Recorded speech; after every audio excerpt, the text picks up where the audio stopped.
এ যেন ফিরে এসেছে সুলতানি মুঘল শাসনামল। আজ থেকে ৪০০ বছর আগে ঈদের দিনে এমন আনন্দ মিছিল হতো। সেই ৪০০ বছরের ঈদ ঐতিহ্যকে ফিরিয়ে আনতে সুলতানি মুঘল আমলের কায়দায় ঈদ আনন্দ মিছিলের আয়োজন করেছে ঢাকা উত্তর সিটি কর্পোরেশন।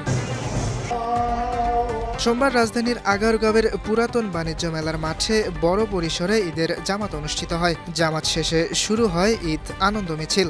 ব্যান্ড দলের বাদ্যবাজনার তালে নেচে গেয়ে উৎসবমুখর পরিবেশে সেই মিছিলে অংশ নেয় মানুষ।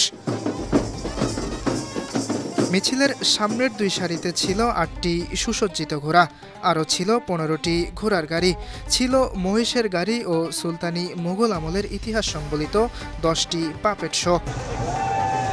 ঈদের শুভেচ্ছা ও সচেতনতার বার্তা সংবলিত বিভিন্ন প্ল্যাকার্ড হাতে মানুষ ঈদ মোবারক আনন্দ ধ্বনি তোলেন। আগারগাঁও থেকে মিছিলটি খামারবাড়ি মোড় হয়ে মানিক মিয়া অ্যাভিনিউয়ের জাতীয় সংসদ ভবনের দক্ষিণ প্লাজায় শেষ হয়। এরপর সেখানে আয়োজন করা হয় সাংস্কৃতিক অনুষ্ঠান।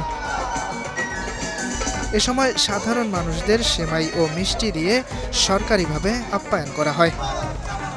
ইয়াসির আরাফাত সবুজ, বানো টিভি, ঢাকা।